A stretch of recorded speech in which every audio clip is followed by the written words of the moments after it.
नमस्कार भाई लोग, आप सभी का अनिरुद्ध पटेल चैनल में स्वागत है। आज हम आप लोग को बताएंगे समय से पहले स्त्रियां विधवा क्यों हो जाती हैं। यह गहरे सामाजिक, धार्मिक और कभी कभी मनोवैज्ञानिक पहलुओं से जुड़ा है। स्त्रियां समय से पहले विधवा क्यों हो जाती है, इसका उत्तर एक तरफा नहीं है, लेकिन इसके पीछे कुछ प्रमुख कारण हो सकते हैं। आयु में अंतर। पारंपरिक समाजों से पुरुष प्रायः स्त्रियां से अधिक आयु में विवाह करते हैं। इससे स्वाभाविक रूप से पुरुष पहले मृत्यु को प्राप्त होते हैं। स्वास्थ्य और जीवन शैली। पुरुषों में धूम्रपान, शराब, तनाव और हार्ट अटैक जैसी बीमारियां अधिक पाई जाती हैं, जिससे उनकी औसत आयु स्त्रियों से कम हो जाती है। युद्ध, दुर्घटना और जोखिम भरा काम।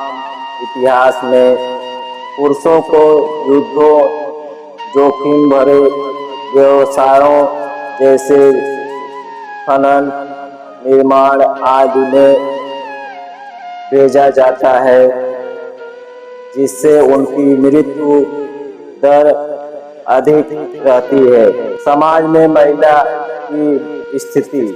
कभी कभी महिला विधवा होती है, लेकिन समाज उसकी दूसरी शादी को स्वीकार नहीं करता। पुरुषों को यह स्वतंत्रता अक्सर मिलती है। धार्मिक विश्वास और करुणा की भावना। कुछ धार्मिक व्याख्याओं में ऐसा कहा जाता है कि स्त्रियां पिछले जन्मों के पापों या पति के भाई को अपने भाग्य से बांध लेती है, जिससे उनके पति अल्पायु हो जाते हैं। यह दृष्टिकोण भावनात्मक और सांस्कृतिक है, वैज्ञानिक नहीं। पहला, आयु और विवाह की परंपरा।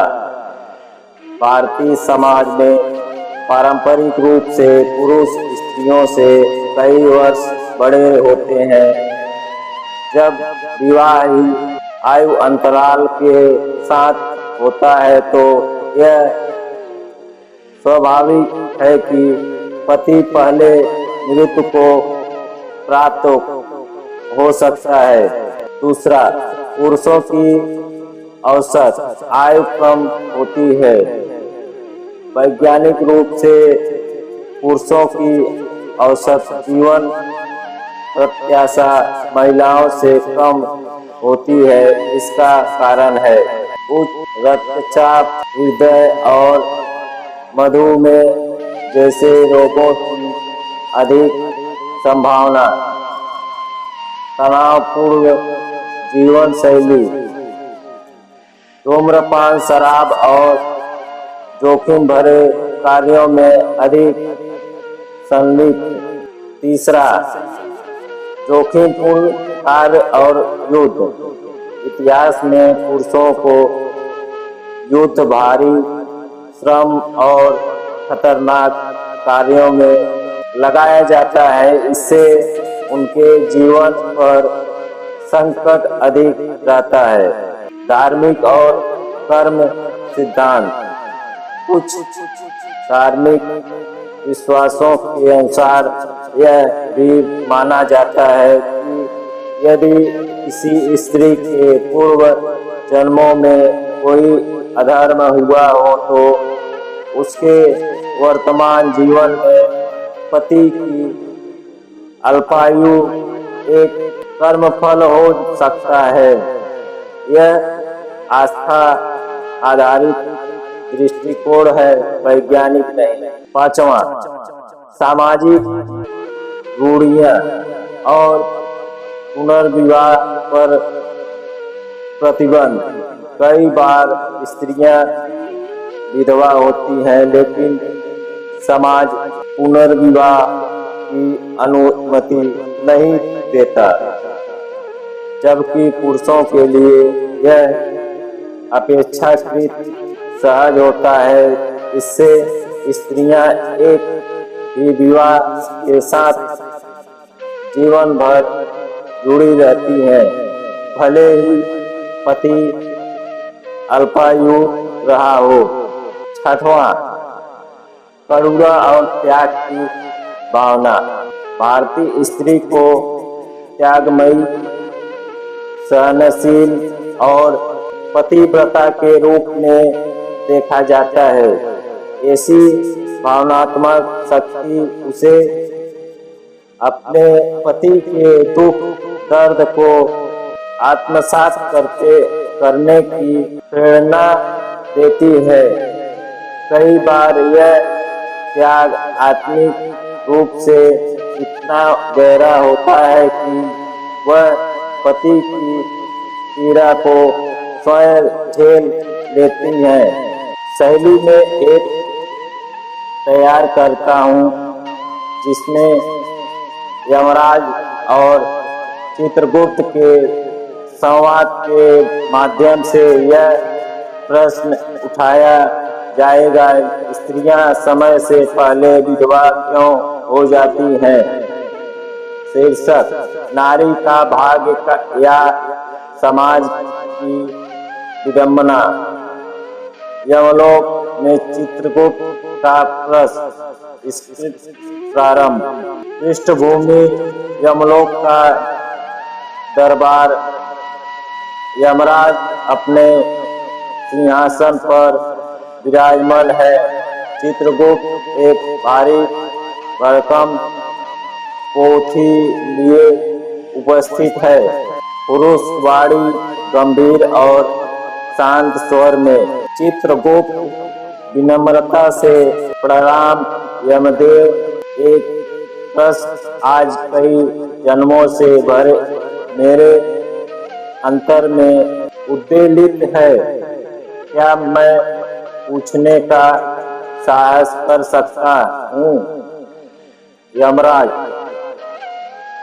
धीर गंभीर स्वर में बोले, चित्रगुप्त, सत्य का प्रश्न कभी अनुचित नहीं होता। चित्रगुप्त, हे धर्मराज, मैंने देखा है कि पृथ्वी पर स्त्रियों अक्सर समय से पूर्व विधवा हो जाती हैं। क्या यह उनके कर्मों का फल है या समाज की रचना की कोई दृष्टि। यमराज कुछ क्षण शांत रहकर, यह प्रश्न केवल एक जीवन का नहीं, युगों के संतुलन का है। सुनो, पुरुषों का जीवन संघर्षों से भरा पूरा है। युद्ध, व्यसन, क्रोध और लोभ की आग से जलता हुआ, और स्त्रियां त्याग, सेवा, ममता और सहनशीलता की सूरत बनी। उसका जीवन भीतर से चलता है पर बाहर से शांत दिखाई देता है। किंतु यदि पति का जीवन अल्पकालीन है तो उसमें उसकी ही नहीं, समाज की व्यवसाय भी उत्तरदायी है। चित्रगुप्त अर्थ से कौन सी व्यवस्थाएं प्रभु। यमराज, विवाह में आयु का अंतर, स्त्री को शिक्षा और निर्णय से दूर रखना, उसे केवल पति के जीवन में बांध देना, यह सबसे ब्रीज है जिससे विधवा की पीड़ा जन्म लेती है। और हाँ, कई बार उनका भाग्य भी उस पुरुष से बांधा होता है जिसकी आत्मा पहले थक जाती है। चित्रगुप्त मुक्त और भावुक, तो क्या स्त्रियां का दुख पूर्व निर्धारित है? यमराज, नहीं, चित्रगुप्त दुख पूर्व निर्धारित नहीं होता, समाज द्वारा रचा जाता है। परंतु अब समय है कि मनुष्य इस व्यवस्था को बदले। नारी केवल किसी की पत्नी नहीं, वह स्वयं भी एक पूर्ण आत्मा है, निर्णय लेने में सक्षम और पुनः जीवन चुनने में भी। चित्रगुप्त सर झुकाकर, आपके वचन अमृत के समान है प्रभु, मैं यह सत्य पृथ्वी पर पहुंचा दूंगा। यमराज, दृढ़ता से जाओ चित्रगुप्त, और यह संदेश दो, नारी का सम्मान केवल उसके जन्म या विवाह से नहीं, उसके अधिकारों से और स्वतंत्रता से होता है। पृष्ठभूमि में धीमी भक्ति संगीत, यमलोक घंटियां बजती हैं, सिर्फ टेक्स्ट आता है। नारी का भाग्य नहीं, उसकी स्वतंत्रता उसे पूर्ण बनाती है। समाप्त।